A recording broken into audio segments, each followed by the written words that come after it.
quite precipitously. But on the bright side, the rest of the class is going to be very sort of detailed and mechanistic and electron pushing, so there'll be some consistency from here on out. So I'd like to start with the polling question piece with a quick review on what we were talking about with respect to injection potential last week. So what is a standard reduction?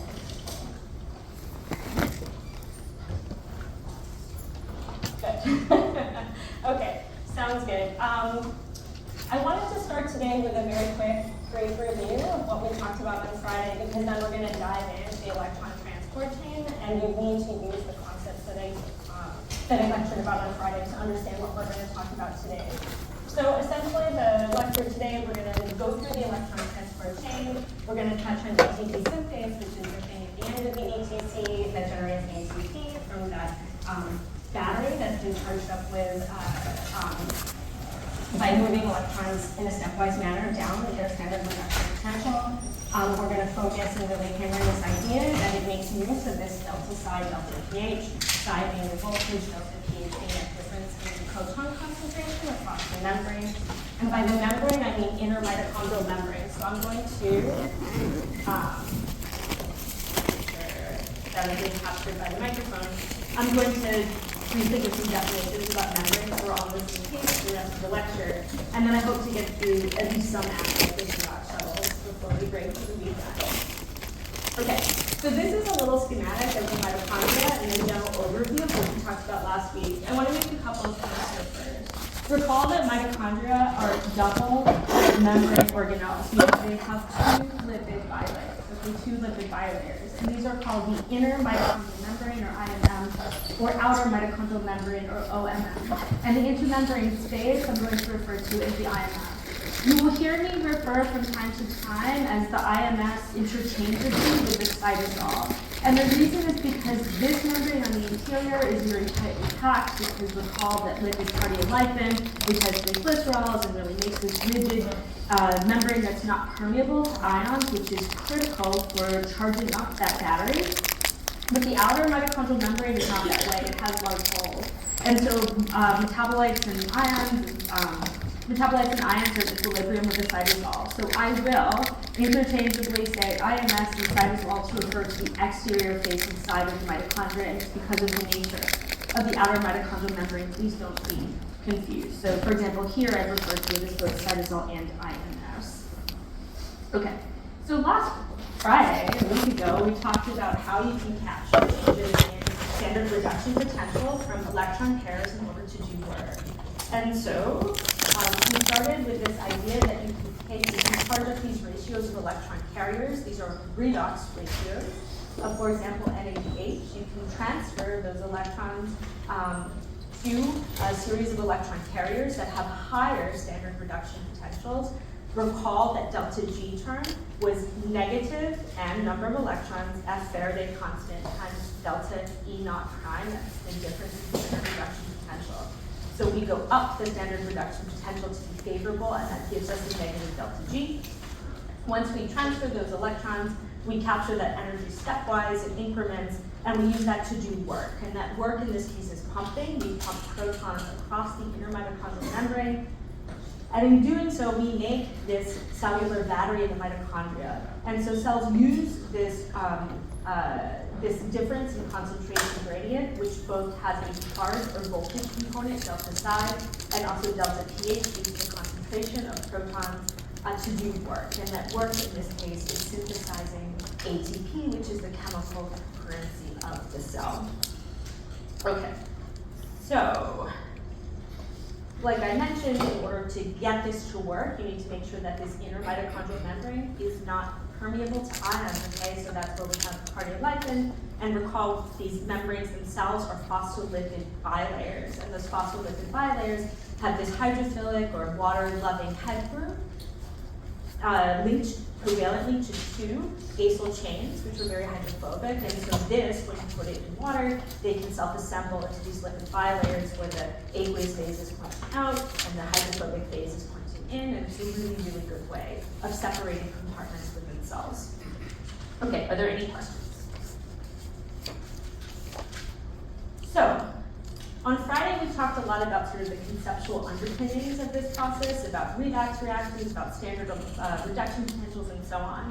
And we kind of glossed over the details of actually how this happens in the electron transport gradient. So today we're going to go into the nitty-gritty details of what happens within that electron transport chain. Okay, so the first step, which we talked about last Friday, is that we need to charge up the membranes. We need to pump protons out. And in this case, we're pumping protons against a gradient. So there are more protons in the intramembrane space than there are in the cytosol, and what this means is that you need to do work to pump them across the membrane.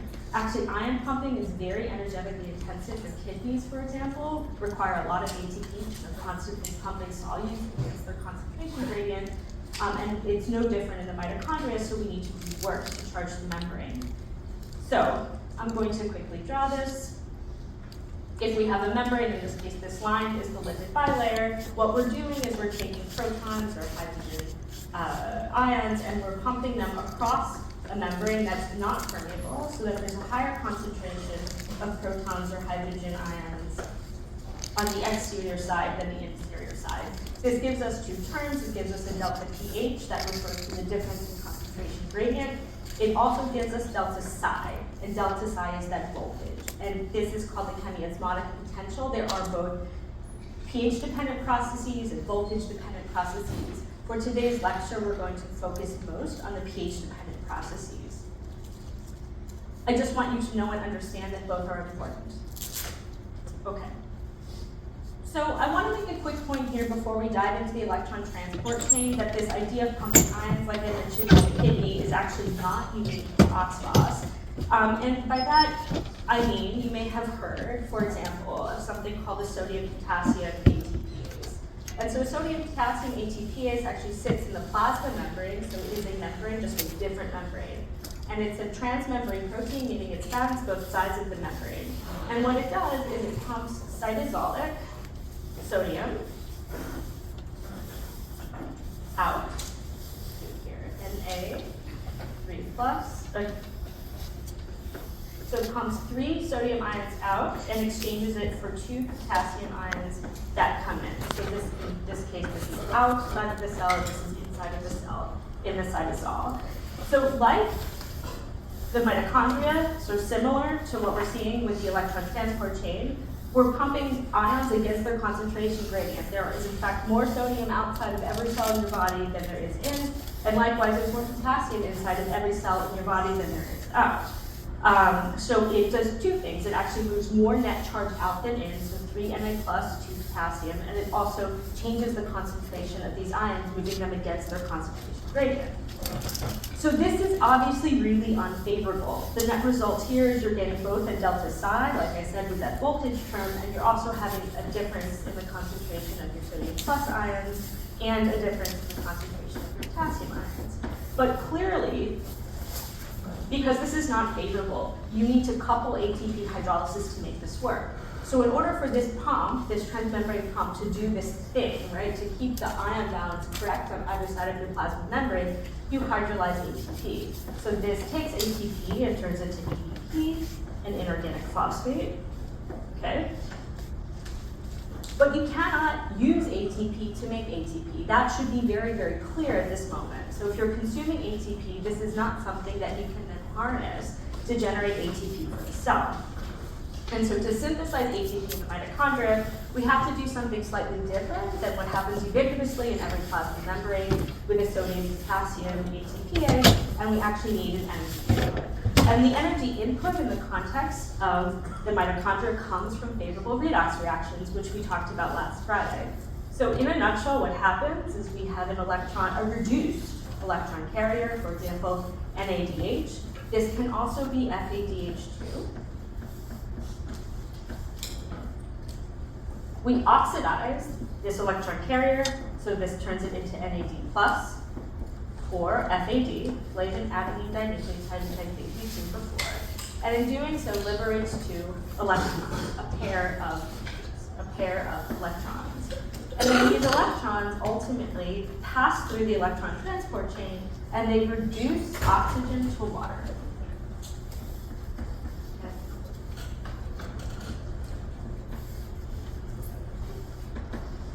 So they've reduced oxygen to water.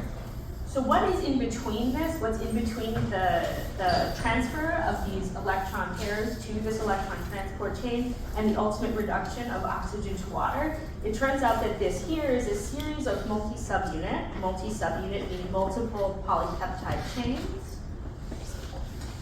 protein complexes, that themselves bind to, or in some cases are covalently linked to, electron carriers. And we call this the electron transport chain.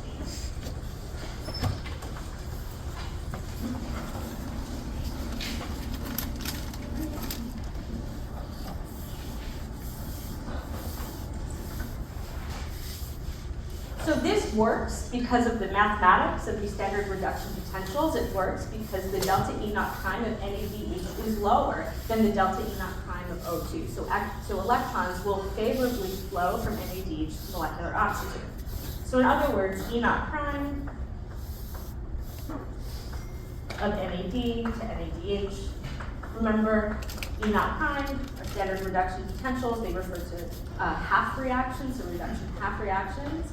So in this case, we're referring to NAD and NADH, that this is less than E naught prime of oxygen to water. That's our other redox pair.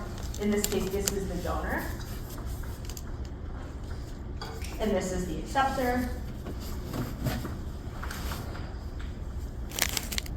If E naught prime of the acceptor minus E naught prime of the donor, which is true in this case, is greater than 0, then the reaction is spontaneous because delta G in this case is equal to minus, and that's the number of electrons, which is an intensive property. Rather, this is an intensive property. It's taken care of by multiplying delta G by the number of electrons. So N times the Faraday constant, which is just a number times delta E naught prime. So if delta E naught prime is positive, you multiply it by -1, delta G is negative. This is a favorable or spontaneous process. Okay. So in order to do this, I keep sort of emphasizing that you need to pass this down a series of electron carriers that enable you to move small increments of energy and couple them to proton pumping. This is, of course, important because if you just burned it all in one step, you wouldn't get energy out of it. It's the same way with glucose oxidation. If you oxidize glucose in a stepwise fashion, you can capture some of the energy that's held in those carbon-carbon bonds and make NADH and ATP. If you just light glucose on fire, right, you don't get energy out of it, it all goes away as heat. Okay, so what we do is we need a series of electron carriers that have increasing standard reduction potential, and that's in fact what happens on this electron chain. So this is actually not a new concept for you. You've already seen multiple electron carriers before, and I'll give you a few examples. You've seen NADH, right? So nicotinamide adenine dinucleotide, which can accept a hydride ion, a hydride ion. You've seen FAD, or flavin adenine dinucleotide, which can do 1 or 2 electron transfers to make FADH2. And you've also seen this thing called glycoic acid, which is a cofactor of PDH. Pyruvate dehydrogenase, which also can participate in electron transfer reactions.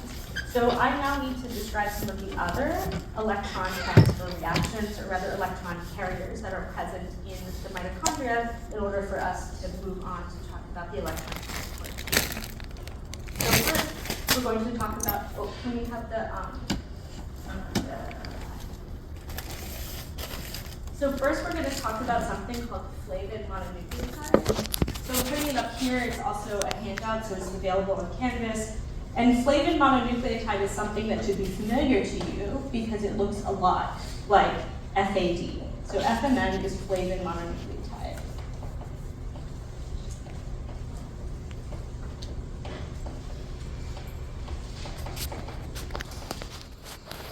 So this is a precursor to FAD, and I hope you can appreciate it on the overhead. In other words, flavin mononucleotide has the riboflavin carrying business happens, and it's phosphorylated, and the phosphate group is linked to that ribitol, which is that sugar molecule. And in the FAD form, it's actually adenylated, so you'll have an adenine, a ribose, and another phosphate. This is AMP that's linked to the ribitol and the riboflavin. Okay, so FMN is actually very similar, both in how it functions and what it looks like to FAD, but it's just missing this sort of AMP business on the end. So the way FMN works, which I hope you've already gone over, and I'm going to endeavor to draw this without making a huge mistake, but we will see how it goes. So I'm just going to call that sort of radical phosphate thing R, so I don't have to draw it. This is the flavin mononucleotide in the oxidized state. Right. Methyl here. So these are methyl groups.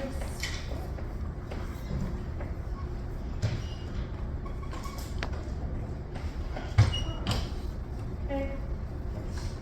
So this is FMN in the oxidized state.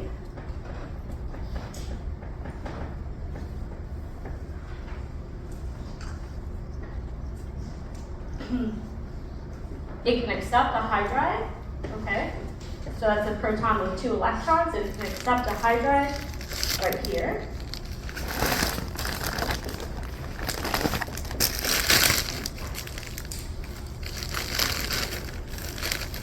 And in doing so, we get flavin mononucleotide hydride, which is the reduced F. So again, I'm just going to show here the sort of active part of that electron carrier, just for simplicity.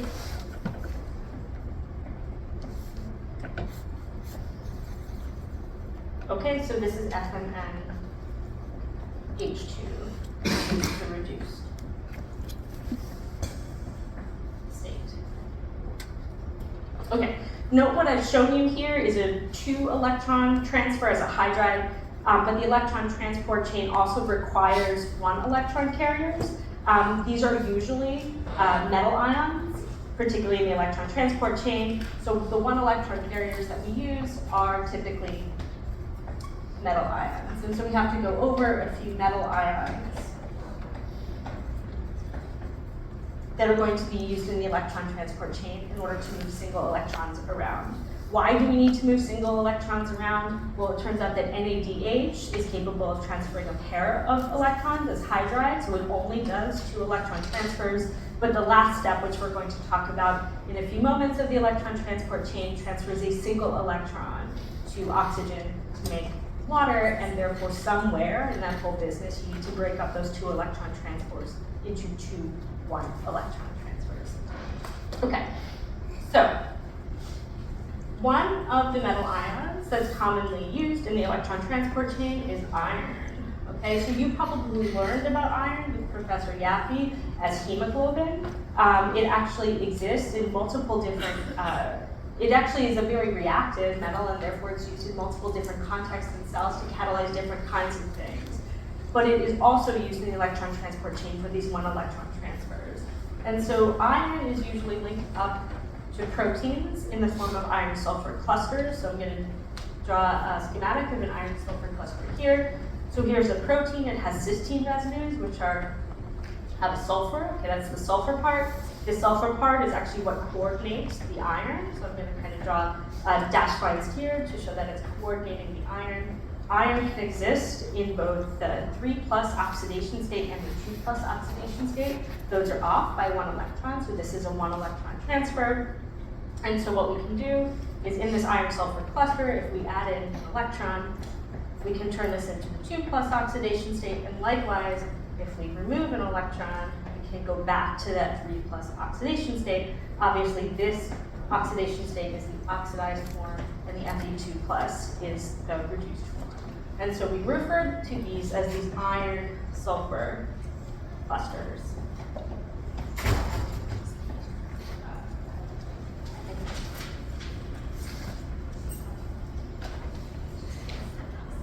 So iron can also exist in another form, and this form is called a cytochrome.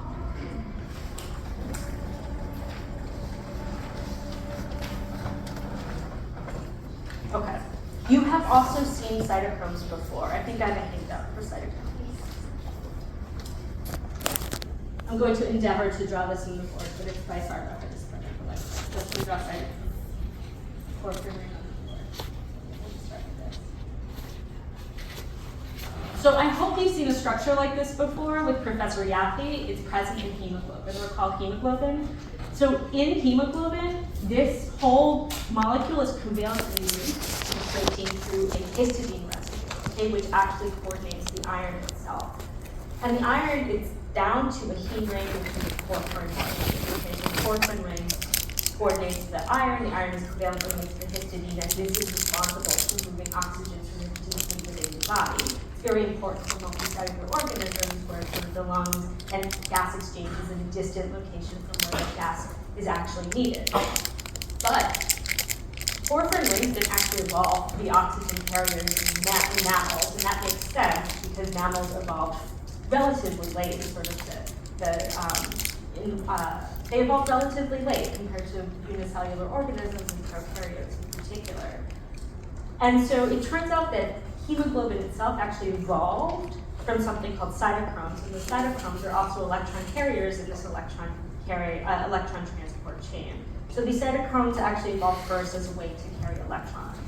So I'm going to first draw a cytochrome onto the board, and then we can talk about it. So these are heme-based molecules. They look very similar to heme. We start with an iron, which can be either in the 2+ oxidation state or the 3+ oxidation state. So probably not going to be enough room. Okay. This is coordinated by nitrogen. Okay.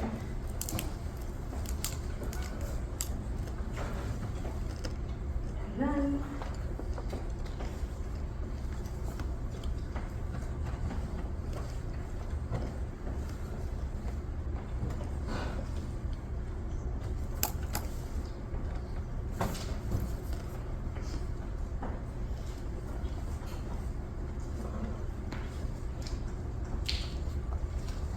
okay, so this here is the porphyrin ring that makes a cytochrome that coordinates this iron that can do 1 electron transfers by flipping in between that 2+ and 3+ oxidation state. So we just want to write this out to make it really, really clear. So Fe3+, can interconvert with Fe2+, and this is a 1 electron carrier.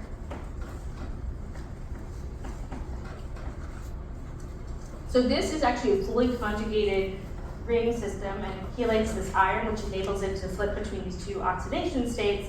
It turns out that you can decorate this heme molecule with various R groups, and the R groups do a few things. First, some R groups allow you to covalently link the heme to a protein. Okay, so if the R group has a sulfur, it can make a disulfide bond with a cysteine in a protein and be covalently linked to the protein. The other thing that R groups, if you decorate that heme molecule can do, is they actually change the electronic structure of heme. And so why is that important? It actually means that you can change the environment of this iron molecule. And as you all may or may not know, if you change the environment of an iron molecule, you can change its standard reduction potential. And so by decorating this heme molecule, this porphyrin ring, not a heme, porphyrin ring molecule with different R groups, we can modulate the standard reduction potential of this iron. And this is important if you need to transfer electrons in a stepwise manner up a standard reduction potential, because it enables you to use sort of one scaffold in multiple places in that transfer chain. So this is also a handout that you have on Canvas. What I'm showing you here is there are actually 3 major kinds of cytochromes that are present in the electron transport chain. One is called cytochrome A, cytochrome B, and cytochrome C. A and B are tightly associated with proteins.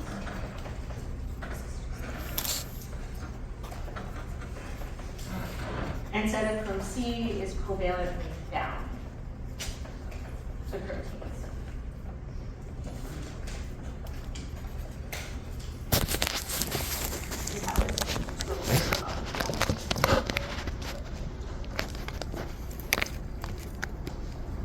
So if you look on the overhead, we have R1 position, R2 position, and R3 position that are on this porphyrin ring. You can see if it's cytochrome A, you have different chemical moieties that are kind of stapled at these 3 positions than if you are cytochrome B and cytochrome C.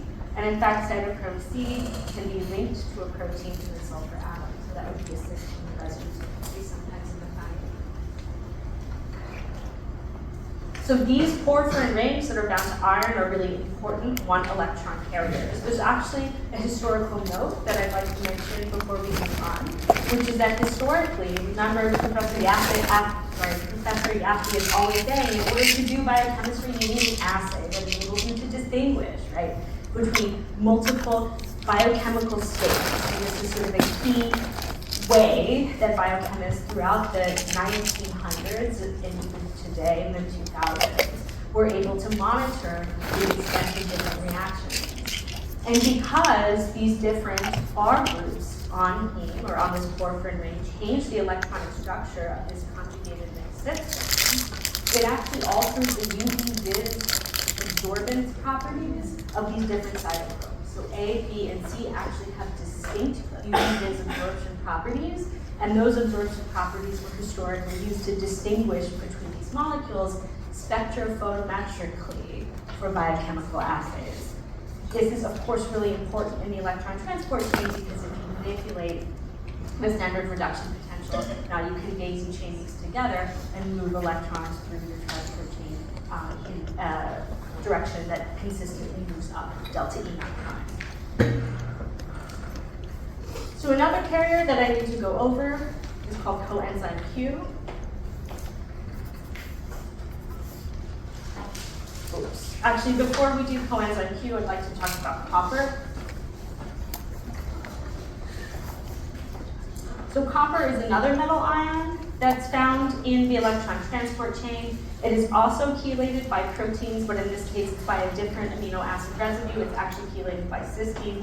So I'm going to draw here where you have two histine residues that are themselves coordinating the copper molecule in the 2+ oxidation state. If we add an electron, adding an electron is a reduction reaction, right? So oil rig, reduction involves gain. Adding an electron, we come to copper plus.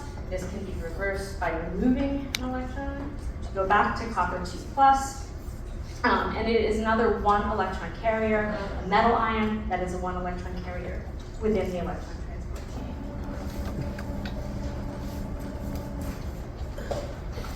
Okay. So now we're going to move to coenzyme Q, which is an electron carrier that is involved in the Q cycle, which is something we're going to talk about later today.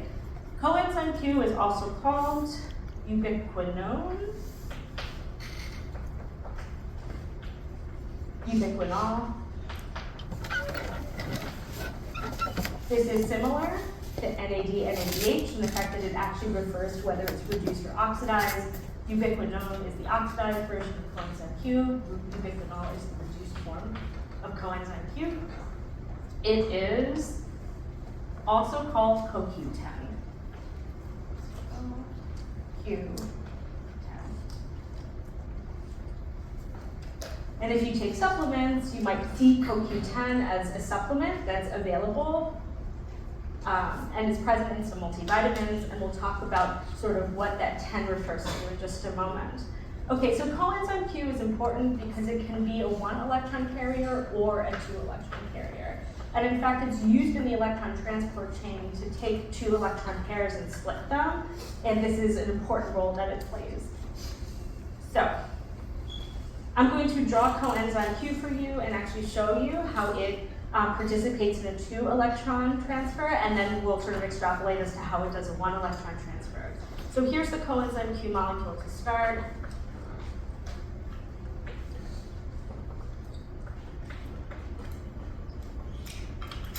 I'm going to put an R group here, which we'll talk about in a moment. It has a methyl group here, a ketone, and 2 methyl groups over here.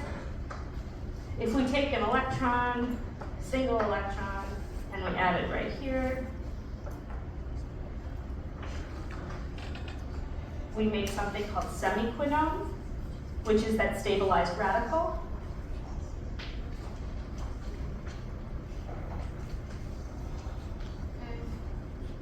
Again, the R group, methyl, methyl, methyl. Now we have a hydroxyl because it's been reduced. We're going to add an electron. Okay. So this we call semiquinone. This we call ubiquinone.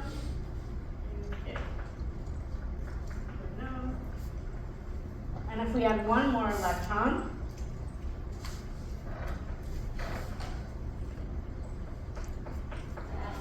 we get ubiquinol. Ubiquinol.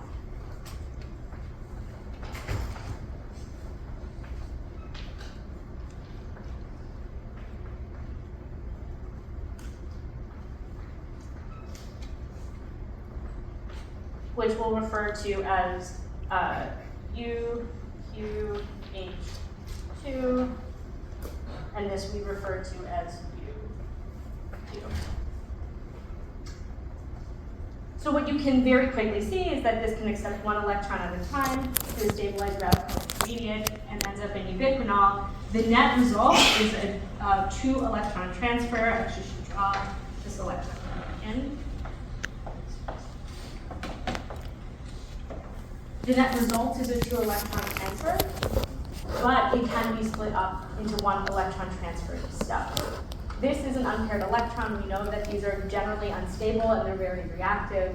And so in the Q cycle, which we'll talk about in a moment, this is actually an intermediate that exists and enables you to split 2 electrons in a pair into 1 electron that ultimately can go to cytochrome C and then reduce oxygen to water. Okay. So to summarize, these are the various electron carriers that I'd like you to know and understand. They are embedded in protein complexes that make up the electron transport chain. The electron transport chain is embedded in the inner mitochondrial membrane, and this collectively does stepwise transfer of electrons to oxygen to form water. And in doing so, by capturing the energy, the favorable energy in these stepwise redox reactions that go up the standard reduction potential, you generate the delta psi delta pH, which enables you to do work. Working, this case, is making ATP. So now we're actually going to walk through the electron transport chain itself. I want to just make a brief disclaimer right now, which is that the electron transport chain that we're going to learn today is the way that humans do it, it's the way that mammals do it. Be advised that other organisms will do it in slightly different ways. We're not going to cover it in this class, but I just want you to know that because it's important. There is no, the electron transport chain is taught as sort of a singular entity, but truly what I'm teaching you today is an electron transport chain, and there are many different flavors of electron transport chain. Okay. So, we're going to go back to a handout that I showed you last Friday, which is an overview of the mitochondrial electron transport chain.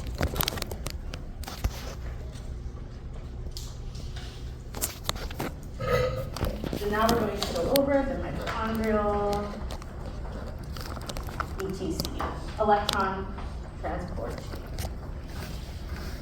So as you can see on the overhead, this is made of 4 protein complexes.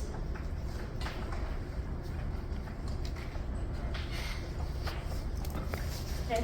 Professor Ringel, there's actually 5 up there. We're going to talk about ATP synthase separately. It's not formally part of the electron transport chain. It's just complexes 1 through 4 Roman numerals that we're caring about right now. Like I mentioned earlier, these are multi-subunit complexes, so they have multiple polypeptides. There are multiple proteins that collectively fold to make singular modules, which are responsible for these activities. I'm going to show you structures of some of these as we move through the complexes, which will sort of illustrate how this works. Most of these are nuclearly encoded. Do you remember that mitochondria are actually derived from bacteria or other organisms that were engulfed by other bacteria, giving us the two-membrane structure of the mitochondria, and we call this the endosymbiont theory of origin, eukaryotic origin. Most of the components of the electron transport chain are actually not encoded by the mitochondrial genome. Mitochondria have their own small genome, which is a vestige of sort of that engulfment process, but most of these subunits are actually nuclearly encoded. There are a few, some core subunits are mitochondrially encoded.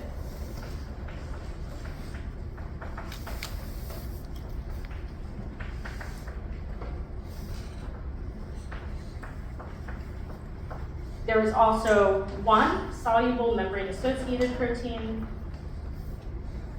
soluble membrane-associated protein that makes up the electron transport chain.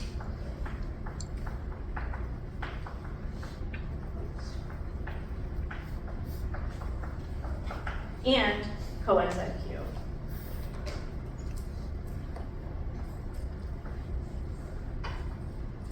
I realize I never told you why it's CoQ10. It turns out that this R group here is actually 10 repeats. I'm curious if I gave a handout of this. I did.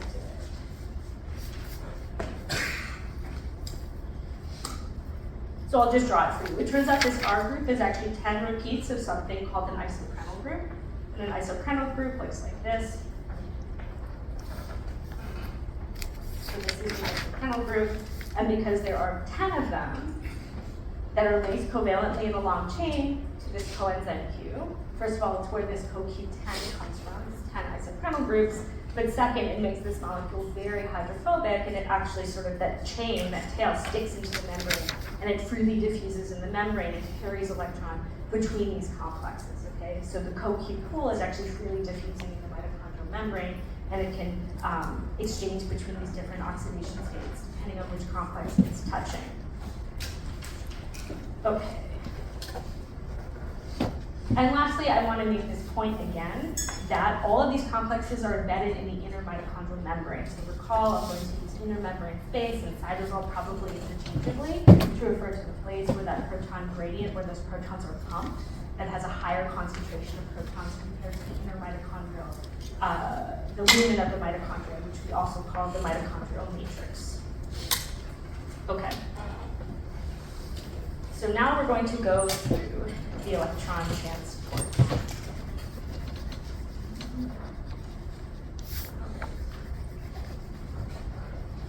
So the first complex in the electron transport chain is called complex 1.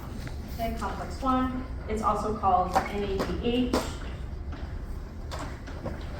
ubiquinone, oxidative reductase.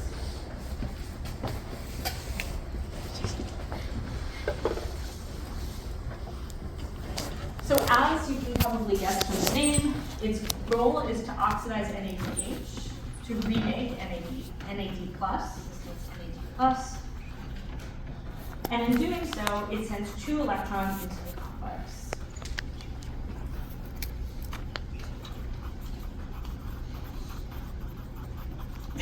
So this is sending 2 electrons into the complex. So these electrons are carried by sort of a daisy chain of various electron carriers, which I'll show you in a moment, but ultimately they get passed here to ubiquinone to make ubiquinol, H2, which is the reduced form of ubiquinone, and generate that reduced ubiquinol pool. So what you've done net is taking 2 electrons from NADH produced by beta oxidation, the TCA cycle, whatever, and you've transferred them onto ubiquinone to contribute to this reduced ubiquinol. Complex 1 is very, very large. It's more than 900 kilodaltons. It has more than 25 subunits. And it has, as electron carriers, flavin mononucleotide, as well as iron-sulfur clusters.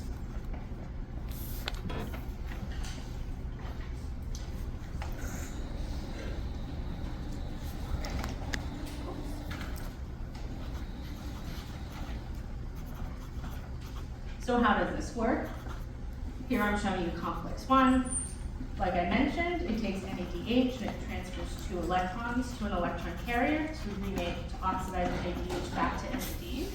That electron carrier is flavin mononucleotide. So flavin mononucleotide itself, this is reduced, it's getting oxidized, therefore there's something oxidized that must be getting reduced, and we have flavin mononucleotide dihydrogenase. Okay, now this transfers electrons to that iron-sulfur cluster. Okay. So we are remaking flavin mononucleotide. We start with 2 iron and 3+ iron, and then 3 plus oxidation state. This is now getting reduced, and now we get 2 iron in the 2 plus oxidation state, and then in order to reoxidize this iron so that we can continue to do this reaction, we take ubiquinone, UQ, and we make ubiquinol, UQH2, which then floats away in the membrane. So, complex 1 is huge.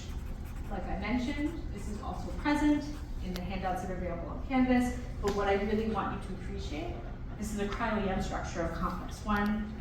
It's a mammalian complex 1, I just don't recall if it's bovine or human or mouse, but you can see there's lots of different subunits colored with different colors that make up this complex. It has this intrusion that actually sticks out into the matrix of the mitochondria. That's where the NAD defines, and then protons are pumped across the membrane. The energy that is liberated by moving these electrons in a stepwise fashion down their standard reduction potential ultimately pumps protons from the inside to the outside, and space here, but it actually pumps 4 protons or electrons. Which contributes 4 protons to this to the delta Q delta psi that's required subsequently to synthesize ATP. Okay, so the second complex in the electron transport chain, which is called complex 2, is actually nothing more than succinate dehydrogenase. So you've actually heard about succinate dehydrogenase because it is part of the PCA cycle. And so succinate dehydrogenase is embedded on the inner side of the mitochondrial membrane, and it faces the matrix. And what it does is it takes FADH2, FADH2, which is generated by oxidizing succinate to fumarate. If you oxidize succinate to fumarate, you have to reduce something else, or reduce the FADH2. Now you're reoxidizing FADH2 to FAD, and in doing so, you're passing 2 electrons into complex 2, and those electrons are ultimately also passed to the reduced coenzyme pool. Now, there's a really important point I want to make here, which is that complex 2 actually does no proton pumping at all. So in contrast, complexes 1, 3, and 4, this one does no proton pumping. And this is, in fact, because FADH2 has a higher standard reduction potential than NADH, and so there's actually less energy to capture. So you can move these electrons down, up standard oxidation potential, down in delta G, so energetically favorable, but what you can't do is couple that to proton pumping because there's just not enough energy. So what complex 2 does, I'll put it right here, is it takes, we'll put succinate right here. Succinate is being oxidized to fumarate.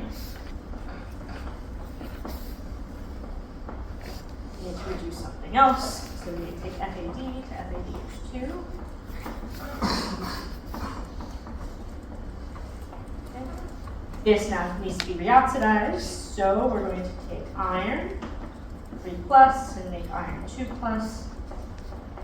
And then this needs to be reoxidized, okay?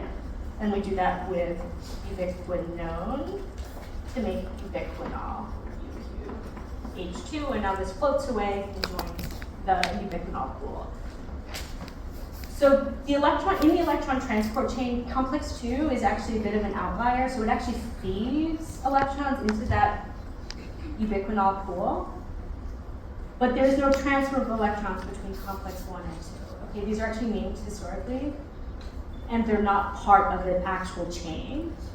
These are actually branch points in the electron transport chain. Okay.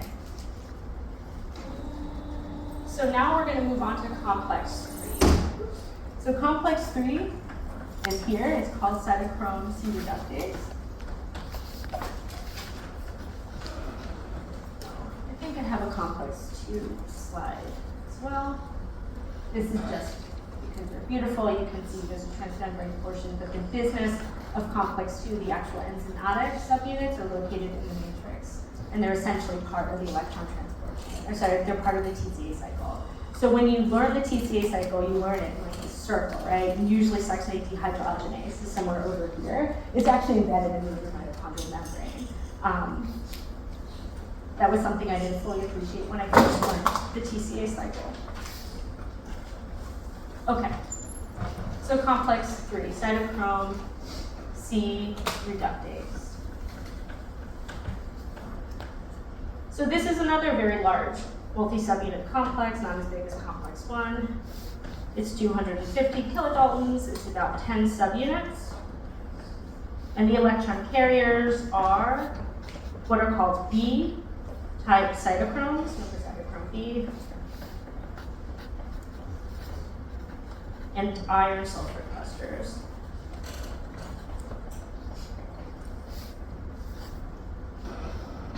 And so what complex 3 does is it accepts electrons from the ubiquinol pool. So it accepts electrons from the ubiquinol pool. It actually does 2 by 1 electron transfers. Recall I keep mentioning that ubiquinol is capable of doing 1 or 2 electron transfers. So this is the point when we start splitting our electron pairs into single electrons. So 2 by 1 electron transfers, and then ultimately transfers those electrons to reduce. Oh, this is why I have an extra subunit in here.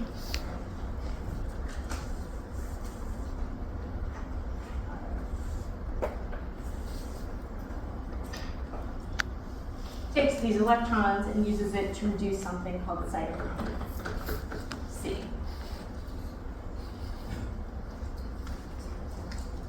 So,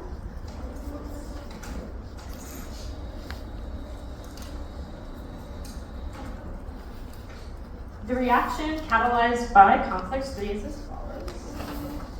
I'm going to put it up here because it's actually taking in electrons from this ubiquinol and also this ubiquinol, but essentially both of these feed into the UQH2 pool.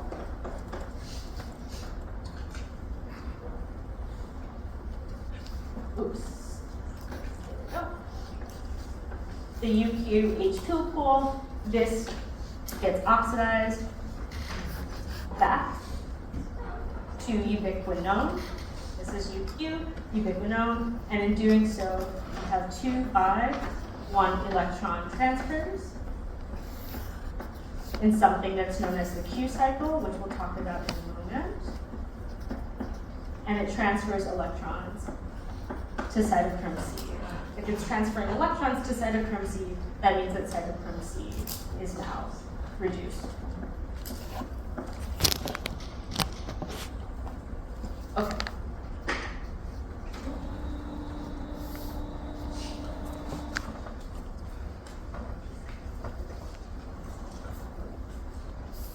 So, lastly, we have groups.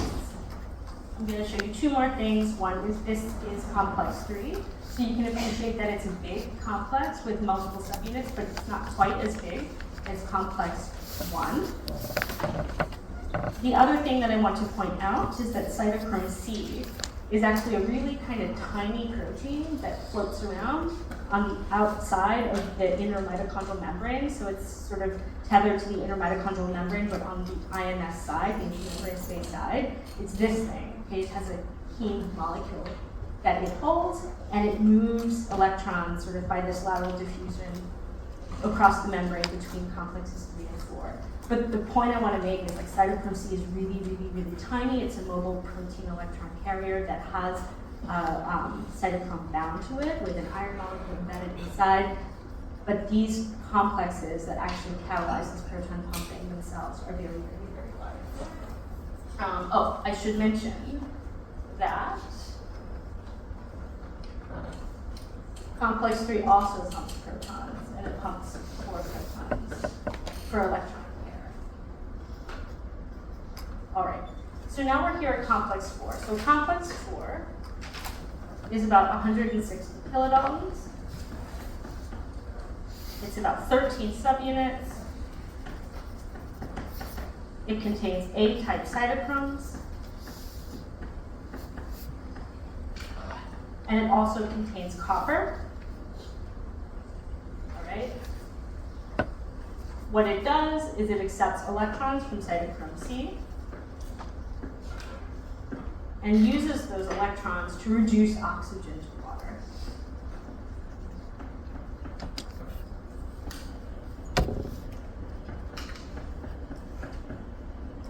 This complex also pumps protons, but it pumps fewer protons per electron pair than 1 and 3. So it's pumping 2 protons per electron pair. So if we go back to our schematic of the various reactions, complex 4 is going to operate on this reduced cytochrome C pool. And it transfers those electrons to copper and to cytochrome A,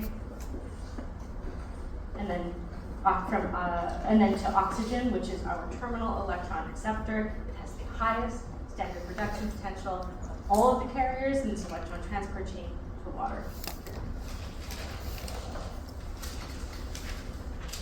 And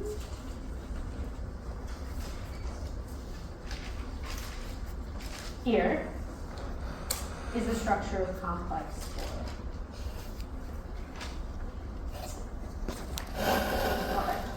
So I want to mention a few points before we move on. The first is I do not want you to memorize this, okay? I don't want you to memorize all of the nitty-gritty details of the electron transport chain. Don't memorize the number of subunits. What I want you to know is sort of conceptually how this works, okay? The idea that as you move up a standard reduction potential, you couple this to pumping protons. You should know that not all of the complexes pump protons. We'll talk about that, about why that's true in a moment. But again, don't memorize all of the nitty-gritty details. I want to make another point here, which is that as you move across the electron transport chain, you're going to notice that there's actually a trend in the electron carriers, and they differ in sort of a systematic way across the chain. So on the left-hand side, this is complex 1. You see flavin mononucleotide and iron sulfur. There's iron sulfur clusters also present in complex 3. But by the time we are at complex 4, you see there are no iron sulfur clusters, and we're in copper as the electron carrier. There's also a sort of gradient in terms of what types of cytochromes. We go from C-type cytochromes to C-type cytochromes to A-type cytochromes. And this is because all of these different carriers actually have their own E0 prime, their own standard reduction potential. And so it should make sense that as you move up the standard reduction potential and across the electron transport chain, that the specific or precise kinds of electron carriers that are used also change. Okay, so I want to finish this section by talking a little bit about the difference between NADH versus FADH2. And what I want to point out again is that complex 2 is the only one that actually doesn't pump protons, and that should immediately tell you, right, like I mentioned earlier, that FADH2 has a higher standard reduction potential and there's less energy available to do work. And indeed, if we think about FADH2, or the redox pair, FADH2, and the transfer of electrons to ubiquinone to make ubiquinol, the standard reduction potential delta E0 prime is actually less than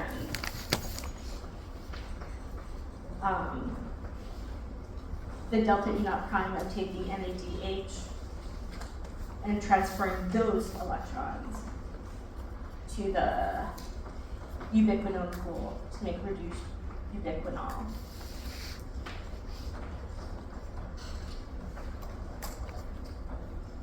So why does nature use FADH2 at all? Like, why not use NADH for everything so you can capture all of the energy as you oxidize these various substrates and use them to make ATP in the mitochondria?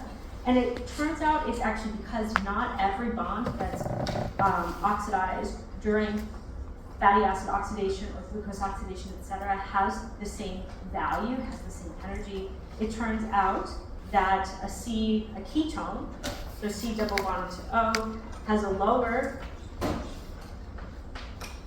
E0 prime when you transfer that to NAD to charge this NADH to NAD ratio. okay? And that this carbon-carbon bond has a higher E naught prime when you use it to move electrons to FAD to charge the FADH2 to FAD ratio.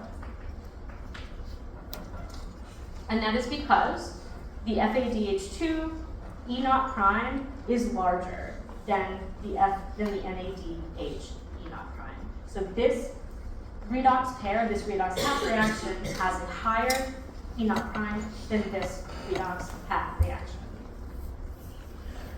So we can actually order our redox pairs based on the reduction potential. This is oversimplified, but I think it's actually illustrative, and it will help you kind of think through this. We can order things from a lower E naught prime to a higher E naught prime. So in this case, if we have an alcohol to a ketone pair,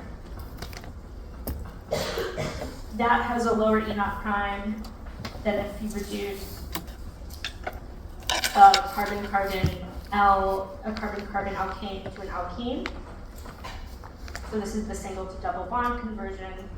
This has a lower E naught prime than this NAD to NADH redox half reaction. That has a lower E naught prime than the FAD to FADH2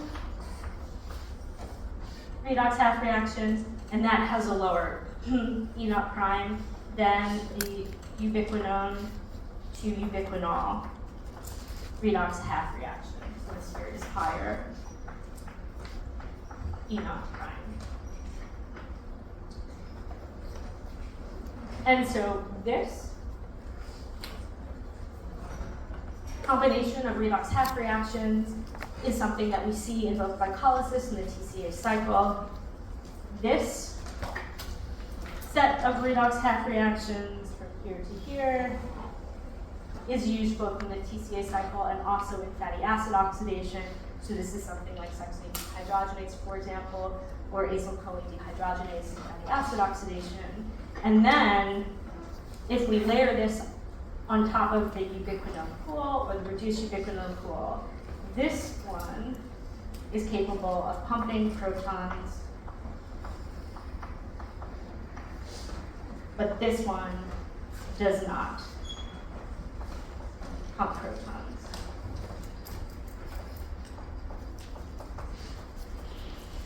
So the reason why FAD is used as an electron acceptor is simply because some of the bonds that are oxidized in normal cell biology have less energy, and therefore FAD is sort of the correct electron acceptor that will enable you to still capture that energy and pump electrons into the electron transport chain and ultimately pump protons. So if we look up here, even though you're not pumping protons directly in complex 2, those electrons are still passed through complex 3 and complex 4. So you do net pump protons from them, it's just not directly from complex 2. Okay. So I want to go back to this Q cycle. I want to go back to the Q cycle really quickly because it's a really good example of how you might actually pump protons across the membrane. So the Q cycle is present in complex 3, and it's involved in transferring single electrons to cytochrome C. And so I actually have a handout of the Q cycle which I can put up. It's also present on Canvas, so you can see it, which will sort of help as we walk through the reaction, because it's a bit of a complicated reaction. But essentially, in the inner mitochondrial membrane, what you end up with is a pool of quinones, some of which are in reduced form and some of which are in oxidized form. So if this here is the inner mitochondrial membrane, so this is the inner mitochondrial membrane, this is the inner membrane space, this is the matrix. And we're looking here at what's happening in complex 3. There is a pool of reduced ubiquinol, UH2. And that ubiquinol is taking these electrons, what complex 3 is doing is it's taking the electrons that are present on ubiquinol and transferring them one by one to cytochrome C. So the way it does this is that first the electrons in ubiquinol are split into two single electrons, okay? Two single electrons here. Two protons are released to the intermembrane space. This electron goes directly to reduce cytochrome C. This electron does not. It actually does something different. This electron goes on to reduce ubiquinone, so oxidized coenzyme Q, to make the Q radical. So this is semiquinone. It's the coenzyme Q radical. I'm going to actually mention here that this now liberates an oxidized Q that can go back to the rest of the electron transport chain. But now you need to resolve this semiquinone radical. So we've already broken down one ubiquinol. We've generated a semi-ubiquinone radical, and we've reduced one cytochrome C. So now what happens is you actually have another QH2 that comes in. I put color for this. And it does essentially the same thing. You break the electrons apart, so this electron pair gets broken apart. This pumps two more protons to the intermembrane space. In doing so, it reduces another cytochrome C. Both cytochrome C move on to complex 4. But now we need to deal with this electron and this semiquinone radical. And so the way we do this is we take that electron and put it on a semiquinone radical. So now we have actually another proton that comes in here.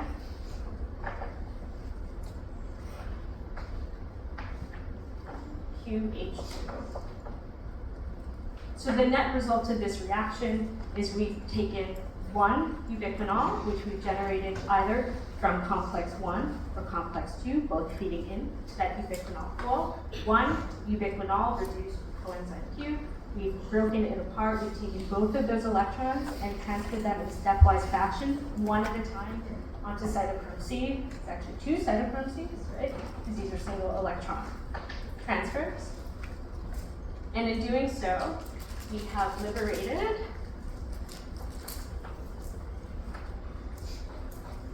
two oxidized coenzyme Q that can go back into the oxidized coenzyme Q pool and accept more electrons.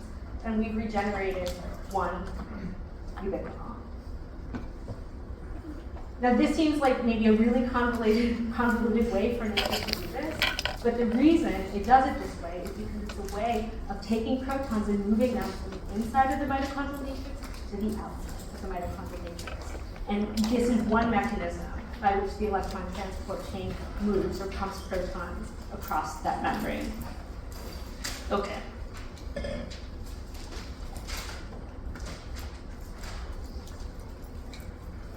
So the net results, see, I'm running out of folds here. We're going to take a 2-minute break so I can give myself more space.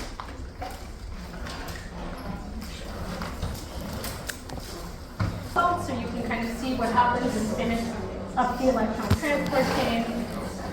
So here is the net result. All right, we have two members. We have the inner mitochondrial membrane. We have complex 1 here. Complex 1 takes NADH and oxidizes it to NAD. In doing so, it pumps protons. It pumps 4 protons across the membrane. We also have complex 2, which sits in the inner mitochondrial membrane as well. It accepts electrons from the oxidation of succinate to fumarate. Oops. So succinate to fumarate. In doing so, electrons are passed from FAD to FADH2. And then these FAD is now re-oxidized back to FAD in complex 2. both of these produce electrons that feed into the ubiquinol pool, the reduced Q pool. Now ubiquinol is moved to complex 3.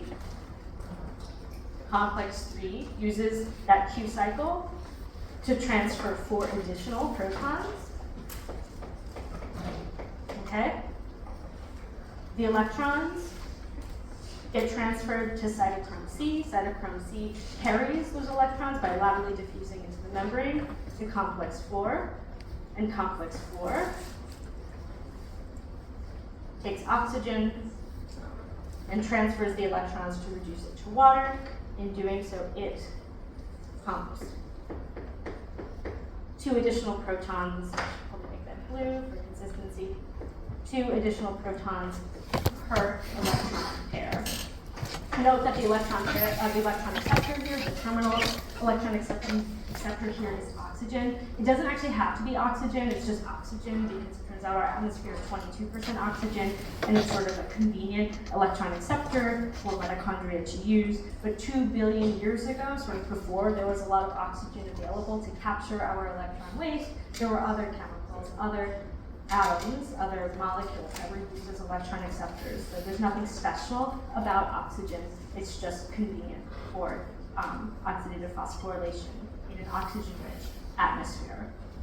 Okay, so lastly, I want to mention something important in this section, another thing important about FADH2, which is to say that FADH2 we talked about sort of extensively, that it actually has a higher standard reduction potential than NAD as a redox pair. And there's another difference, actually, of FAD and FADH2 in the electron transport chain that I want to mention. So there's actually no free FAD in cells. So FAD is always bound to an enzyme.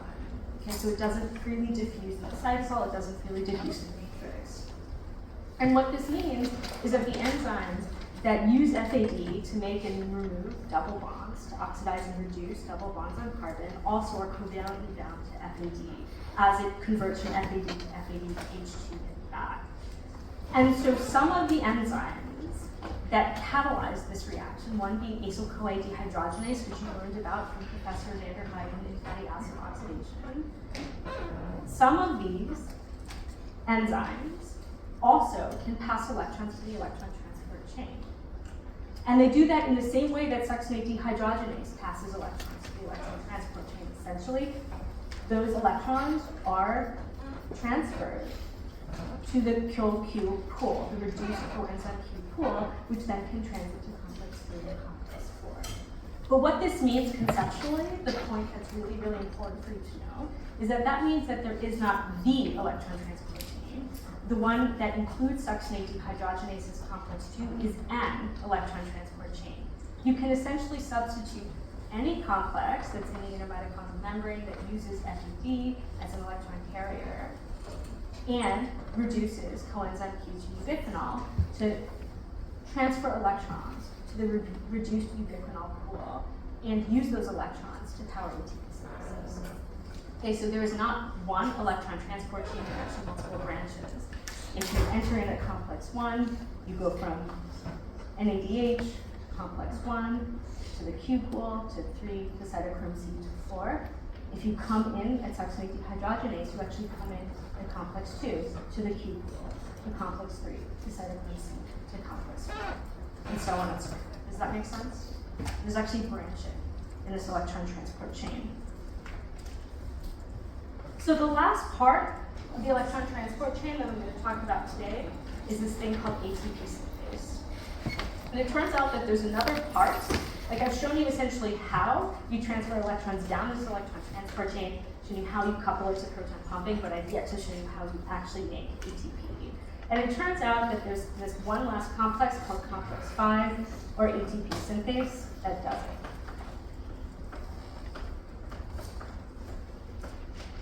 So complex 5 is not formally part of the electron transport chain. Again, it's labeled as complex 5 for historical reasons, but it is the complex that generates ATP from ADP. Right, okay. I think I have here. Complex 5.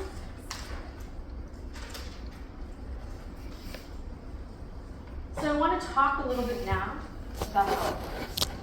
So complex 5 actually has two major subcomplexes that form it. This here is the inner mitochondrial membrane, and it has a transmembrane region here. It has a stalk that connects to a globular domain that's formed with multiple polypeptide chains that's in the mitochondrial nucleus. And so we call sort of these separable parts of ATP synthase F0 and F1.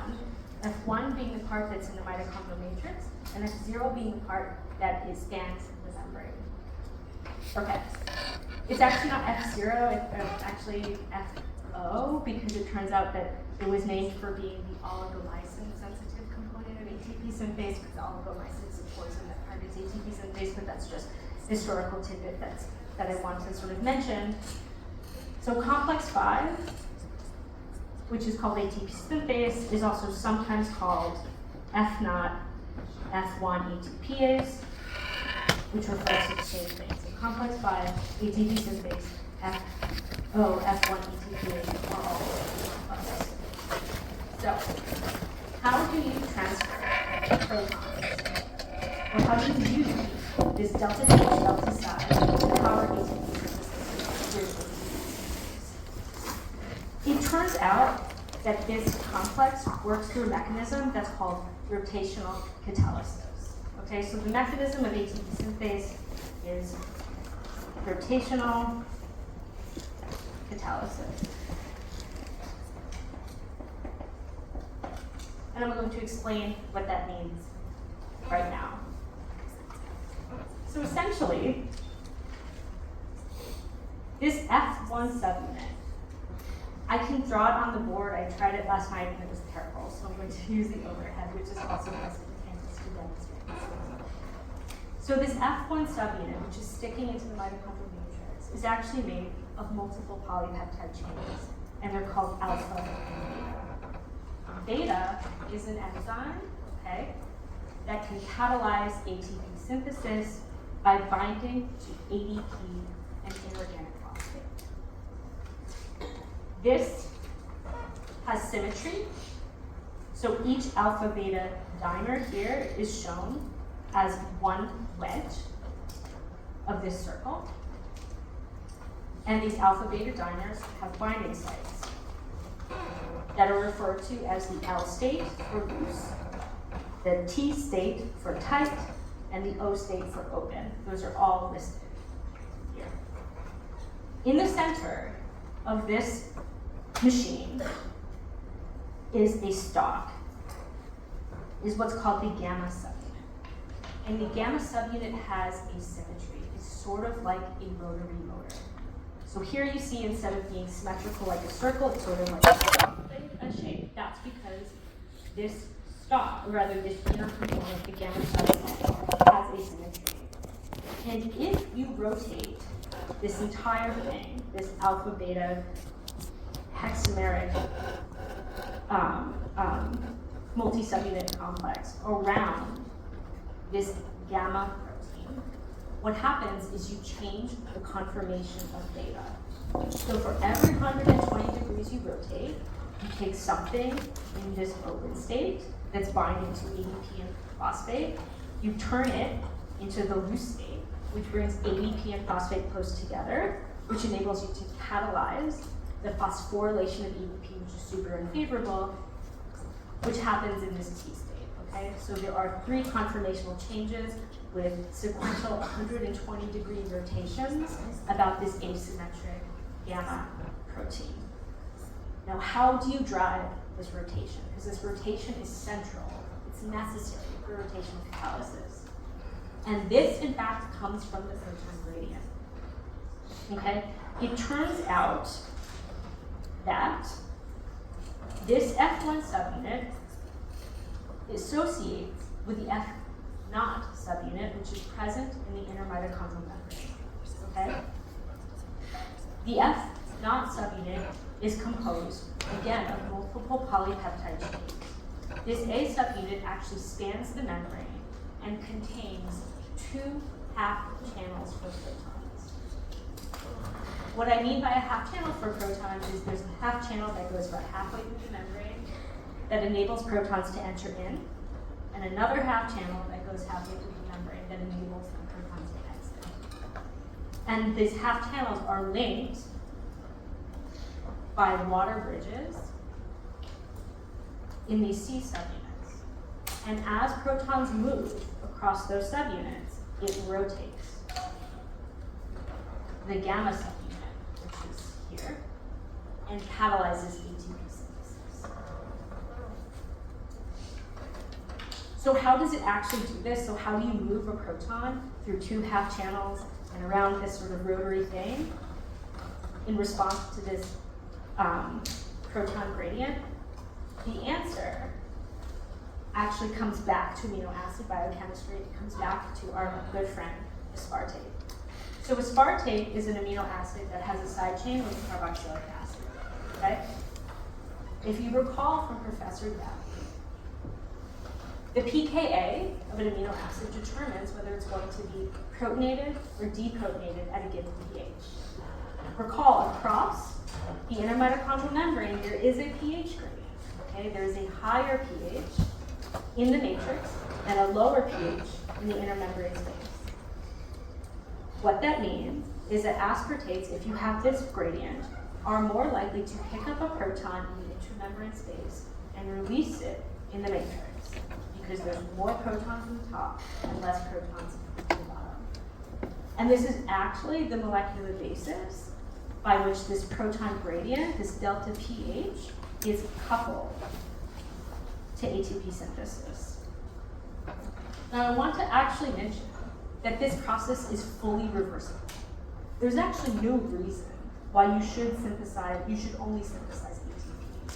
The directionality of ATP synthase is completely governed by this proton gradient. If you collapse the proton gradient, this thing can now hydrolyze ATP and use the energy of ATP hydrolysis basically as a motor to go the other way. So the proton gradient across the mitochondrial inner membrane is really, really important in powering this and making sure that this only goes in the right way. Okay, so this is the full picture actually of how carbon oxidation releases energy and does work in biology. So you learned from Professor Vanderheiden about substrate level phosphorylation, succinic biokinase, phosphoglycerate kinase. Now you're learning about oxidative phosphorylation, where redox ratios are used to power the movement of electrons, which ultimately pumps protons and synthesizes ATP through ATP synthase. There are actually a few additional things that this proton gradient does that I want to briefly mention before you leave for the weekend. The first is that this proton gradient can be used for ion transport across a membrane. And I showed you this with the sodium-potassium ATPs, okay? So you can pump solutes across the membrane using ATP hydrolysis. The second, which is also really important, is you can use the electron transport chain actually to create heat. So what happens if you completely bypass ATP synthase? What happens is now you can run electrons through the electron transport chain unfettered, unlinked to the production of ATP. And if you do that really, really quickly, you generate a lot of heat. And so there are actually proteins in our mitochondrial membrane and some mitochondrial membranes that will uncouple this proton gradient and enable protons to move back in. These are called uncoupling proteins. And babies have uncoupling proteins in what's called brown adipose tissue, which actually enables them to thermoregulate and helps them with heat. This process of uncoupling has been exploited for losing weight. Historically, I'm actually not even going to write it on the board because it's really, very dangerous, but in the 50s, there was this compound called BMP, which is a potent uncoupler. It just brings protons through the mitochondrial membrane that was used as a weight loss agent. And it certainly made people lose weight, but it also killed half of them because it turns out there's a very narrow therapeutic index, and they essentially kill themselves if they took too much. Okay? So, with that, we're going to finish up the electron transfer chain, and I'll see you next week.